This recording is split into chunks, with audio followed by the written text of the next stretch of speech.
2024 is one of the biggest years for quite some time for role-playing games, especially CRPGs, Western-style RPGs. It's even bigger than last year, which had Baldur's Gate 3. I'd say there's way more releases in the genre coming out this calendar year. The issue is, it feels like more of a quantity over quality situation. And don't get me wrong, there are some good ones coming out. There's the Shadow of the Erdtree DLC coming next week, I believe. I'm sure it's going to be high quality. From Software, pretty consistent. They usually get it right. Then we've got Kingdom Come Deliverance 2 coming in the back half. And that's still probably my biggest surprise of the year. Pleasant surprise, because I assumed one day we would get it, but we heard nothing. It was crickets, even as of a few months ago. And then they announced it. There's a big trailer. There's gameplay. And it looks like the Kingdom Come Deliverance team, they're just seasoned. They probably did their hardest work with the first game. They had the whole Kickstarter. They had to develop their very first game as a dev team together. They got it right. They delivered above expectations. And now with the second one, I've just got complete confidence in them. They've got a great leader, Daniel Vovra. He seems to have his head switched on, and the team there just seem to know what they're doing. Now, we've obviously had times in the past where people get hyped up, they get excited for something, and then it's dismal disappointment when the game actually comes out, and everyone feels a little embarrassed that they hyped it up. I don't think that will quite happen with Deliverance 2.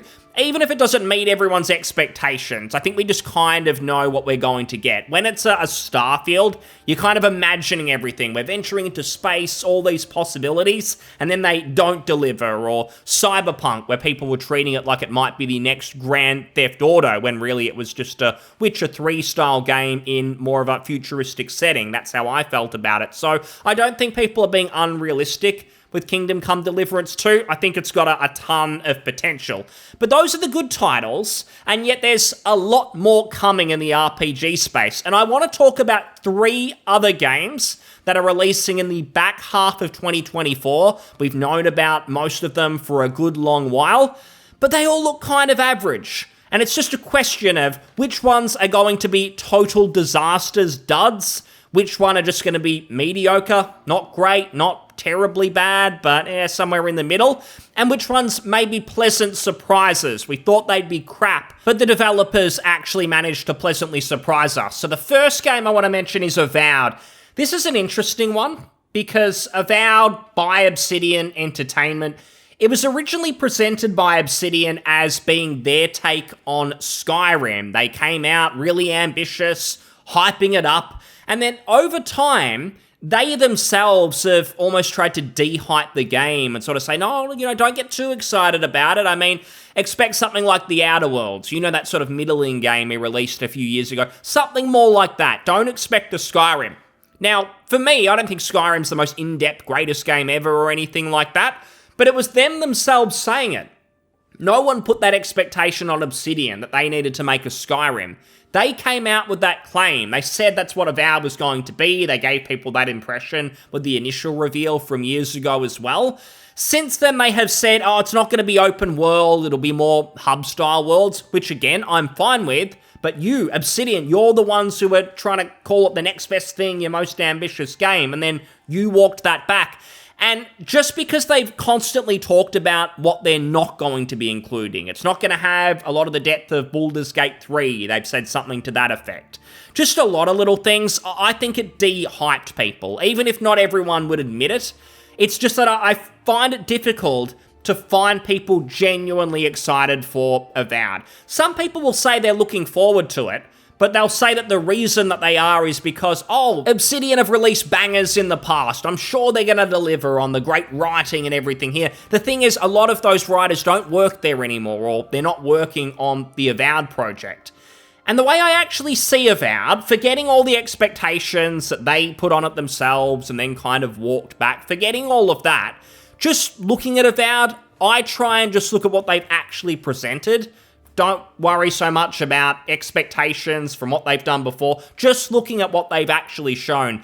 To me, I see more of a dungeon crawler with some quests scattered throughout, because they've made combat a real focus, which is interesting because Obsidian haven't traditionally been known for their great combat. It's usually pretty janky, But the writing, the choice and consequence, that sort of stuff, usually is what saves their games.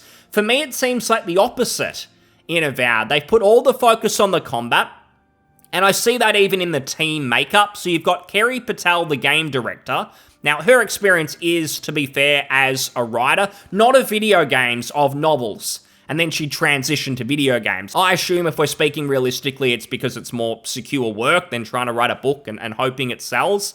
But you've got her, but then this gameplay director, combat director, and he's been in a lot of the videos talking about the combat and so on. And I just found that a little odd for an Obsidian game, all of this focus on the combat.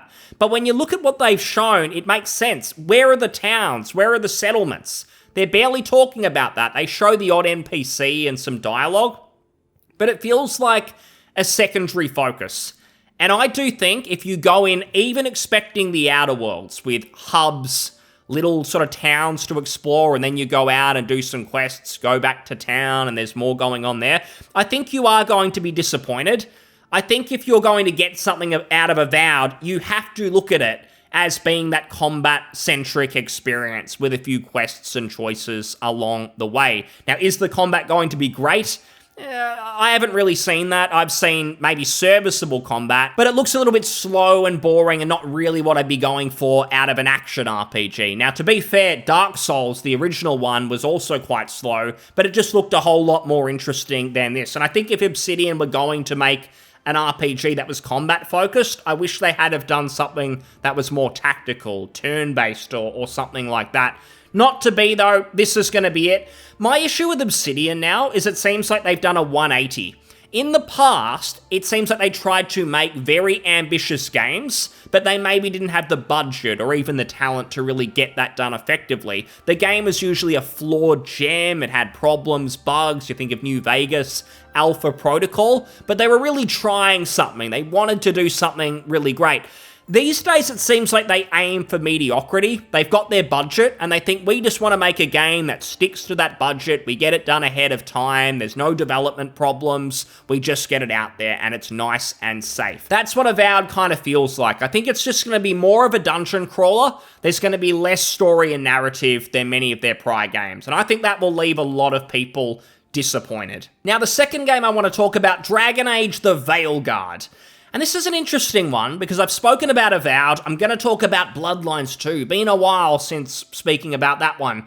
But Dragon Age just looks so average that I think it's actually improving the reputations of both Avowed and Bloodlines 2. Two games that I thought was shaping up to be kind of duds, but they look better when we look at the Veilguard. When you think about the reveal trailer for this abomination for Dragon Age 4, if you think about just the gameplay trailer and how it feels to me like something from 2013, 2014. Back in an era where it seems like companies known for role-playing games, BioWare, Bethesda with Fallout 4, pretty much an action game with some RPG stuff. Even they seemed to realize they went too far. They were alienating fans. They tried to bring back RPG stuff in Starfield. They just forgot to bring everything else with it. They forgot the exploration. They failed miserably at basically everything. But they still tried to make Starfield more of an RPG. So it feels like back in that era, 2013, 2014, they were all chasing the action market. They were trying to bring in new fans, not just nerdy RPG lovers, but it kind of ruined their reputations. And since then, the Larians, the From Softwares, have taken those reputations away, and now they're seen as the golden childs, and BioWare and Bethesda are basically laughed at. And Dragon Age the Veilguard, it feels like it's out of that era when there weren't that many RPGs. RPG fans would take basically anything, which is why the Outer Worlds, I think, sold, even though it wasn't that good. Fallout 4 obviously sold very well, but people were disappointed. RPG fans would take just about anything. But now, with the rise of indies, with Baldur's Gate 3, I think you're going to see more RPGs greenlit from publishers. We'll probably have more choice. I don't think gamers are going to settle for just mediocrity. I consider Inquisition mediocrity. That sold pretty well. There was a positive reception at the time. BioWare just can't get away with that anymore. So the Veilguard feels like it's from a bygone era when mediocrity was accepted. Now it's not, and gamers have made their voices heard. both trailers they've released, main trailers, they've got more dislikes than likes. The online discourse, it's making fun of them, and that's now going to filter through, because the general normie audience who BioWare need, if they're going to get their dozens of millions of copies sold, which they probably need, because this has been in development for years and years, and BioWare have obviously had duds before this in Andromeda and Anthem. They need a sales win. I don't think it will happen, because for it to make a lot of money, you need that positive word of mouth so that the normies hear about it and pick it up, like they've done with The Witcher 3, Baldur's Gate 3 again, that have sold so many million copies. It's the positive word of mouth. It's not marketing, not really. It's gamers talking about it and saying, you need to play this. No one's saying that with the Veilguard. Sure, it hasn't come out, maybe things could change, but I just cannot think of many games where the gameplay reveal, at the very least, is crap, and then it comes out and it's actually fantastic. And it's like, oh, you only showed us the bad parts. Did you do that on purpose? The game's actually good. There's a gem underneath all of that.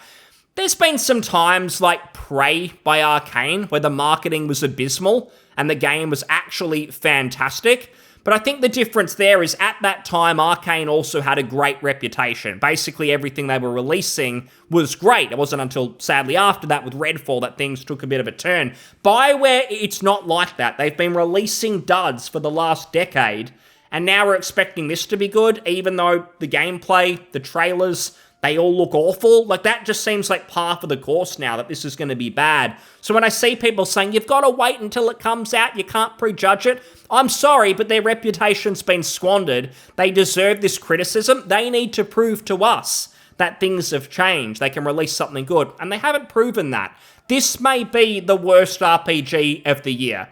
They can still turn it around, not in terms of development, I think it's about done, but if it is actually a good game underneath all of the crap, they can still show us it's good, but they're going to have to get to work, because right now things aren't looking good.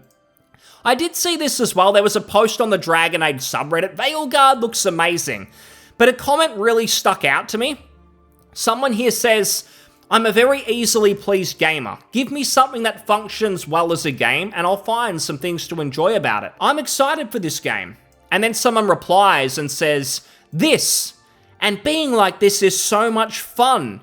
I see this quite a bit, where people act like being positive for a game like this, like it makes you a better person. Like you're a more fun person because you're not like those negative naysayers. You're excited for this no matter what it looks like. You're going to find the positives in it.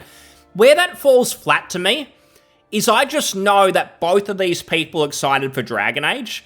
If you tried to present them an indie RPG or some obscure RPG that's not already in an established series like Dragon Age, that they'd poo-hoo it and make an excuse not to play it. There's a lot of people like this. They will see the brand name, and that's where their excitement comes from. They think of the older games, maybe they get nostalgic, and they think, I'm just going to blindly consume, I'm not even going to think about it. And that's why in the movie industry, the video game industry, you get endless sequels, one after the other, even if they're average a lot of the time that they sell. Diablo 4 is a good example. Probably the worst ARPG on the market from what I've heard. I'm not really that big into it, but most fans of the genre will say the Path of Exiles are way better, and yet Diablo 4 was a huge success. So it just seems like these people saying, I'm easily pleased, it's disingenuous, it's not the game and what you've been shown, and you just love to be positive. You're just happy to consume anything that says Dragon Age on it, but you're not willing to give these smaller games a chance. And that's how we end up here. Dragon Age the Veilguard, it looks crap. If it didn't have the Dragon Age name, zero people would be interested. It would be getting mocked. But you just get these fanboys who can't help themselves. And that brings down the genre, and there's less chance of getting exciting new IPs because people won't actually try something new and be genuinely positive and optimistic for something new, for a developer who's sort of finding their feet, not established, but what they're showing you looks good. There's a lot of indie RPGs like that, unless people give them a chance. They'd much rather give their money to a failed studio like BioWare, because the Dragon Age name makes them feel warm, fuzzy, and nostalgic inside. Some of us are living in reality. We've seen it. It looks crap. I'm thinking if there's going to be a genuine failure of the year, It's going to be this one. The writing's on the wall for it, and I think there's actually more chance of Avowed and Bloodlines 2 pleasantly surprising us compared to this one. And on the topic of Bloodlines 2, obviously a fascinating development. It's gone through essentially development hell with different studios working on it. The latest team to be developing it, the Chinese Room, their bosses, they apparently promised Paradox that they could rush something out quickly. Given there's been like 6 years total time devoted to Bloodlines 2, Paradox, the publisher, just want to get this thing out ASAP so there's some chance that they don't lose money on it. But quality's always been questionable because when the team making it, the pitch is that they can make it quick, they can get it out in a year or two, doesn't give me high hopes that it's going to be a great game. And what they've shown off, basically, they did a gameplay reveal in January. It was the first time we'd really seen it. There was a huge focus on the combat, and a bit like with Avowed, that's not what we wanted to see. We wanted to see the writing, the characters, the reasons we loved the original Bloodlines. I did a replay of Bloodlines 1 earlier this year. Still holds up. Great game, the vibe, the tone. It just really nails it, and I wasn't really feeling that with Chinese Room's version of Bloodlines 2. Their gameplay trailer, it was pretty much all combat. There was only one location shown. They kept recycling it, like you'd clear it and then you had to redo it in a different way. It was kind of weird, and it just suggested to me that they didn't actually have a lot to show, despite it coming out this year. That just tells you it's rushed, and they're probably hastily trying to get it together in some sort of playable form by the end of 2024, and that worried me. People were making comparisons to Dishonored, which I think was giving the team too much credit. It's a tiny team, again, a rushed game, and I just got the feeling that maybe what we're going to get is just linear missions, a little bit of story cutscenes in between, but nothing like the original Bloodlines and barely even a CRPG of any kind, given we don't have a character creator. It's a set character in Fire, and it seems like all these skill choices you make are related to combat, and even those, there's not a lot of them. There's a handful of skills to choose from across the game. I will say this, though. Their latest development diary, released a few days ago, and it's probably the only time I've seen anything from the Chinese Room, and I actually had positive thoughts. I thought, you know what, I can't actually say that this looks bad. This actually looks okay. Does it mean the game's going to be good? Absolutely not. What I'm going to show you doesn't ease all of the concerns that I just mentioned, but I had a thought that maybe given Dragon Age looks like it's been ruined, maybe something could happen to salvage Bloodlines 2. I think it's only possible if Paradox committed to delaying this game. I think if it releases this year, it's impossible it's going to be good. They haven't had enough time. But maybe you give it a couple of years, maybe they realize, hey, let's not make Fire the only option, let people create their own character. Maybe something could happen. I'm in total cope land at the moment, but I'll just explain why. So they released some concept art, and I thought, this looks all right. Like, this office building reminds me of some of the locations in the original. We can see a bit more of it here. And then you've got probably some levels. It looks like some sort of underground cave system. Another couple of locations here, some levels to go through. But the one of most interest was this sort of back shot of a city. And apparently these squiggly lines are NPC parts. So this suggested that there is actually at least one hub world, and you can explore the city, which is one of my favorite things about the original Bloodlines. There's not many RPGs, especially, with hub worlds like that, where it's not just like a generic Assassin's Creed, Watch Dogs kind of open world, where nothing really matters. It feels like the city is an art asset, but you can't really interact with the world very much outside map markers. In Bloodlines 1, almost everything in the hub has a use. It relates to a quest, a building that you can enter, or someone you can talk to. Almost everyone's important. And just seeing this, that there might be a hub world, it's the only thing that's ever given me some hope. I think just with Fire, the main character, and some of the tone, there's probably no salvaging it. But if there are some hub worlds, and there's maybe a handful of good quests, maybe there's something to get out of it, I don't know, but you can see a bit more. It looks like this is part of one of the cities. It looks okay. So I'm going to remain extremely cautiously optimistic, but I don't just want to shit on them for absolutely everything they do. If they show something and it looks okay, even if it's just one thing and it's isolated, it doesn't clear up some of the other problems.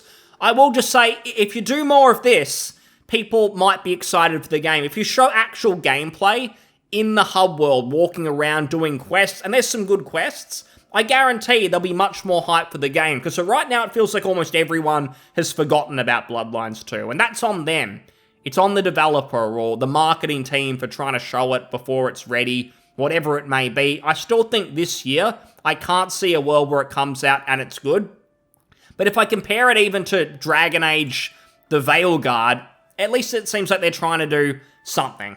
So we'll see what happens there. But looking at all these games, Avowed's probably got the best chance of being solid enough. I don't think it will come close to Obsidian's best games. I think it will be missing a lot of what people love about Obsidian's titles, but Dragon Age looks basically ruined. The remnants of a live service game feels like a mobile title. All the tactics are basically gone. And then Bloodlines 2, I don't really know what to say. It seems like the developers are maybe trying. They don't have enough time. They seem to have some idiots on the team greenlighting fire as the main character instead of making your own. If they just didn't do that, I think people would be way more optimistic. The whole fire thing is what's ruining it for most people, I reckon. But if I had to rank them in order of excitement, very, very subdued excitement, I'd probably have Avowed number 1 out of these, Vampire number 2, and then Veilguard number 3, because I do not trust BioWare. Again, these are way down the list of games I'm actually excited for in 2024,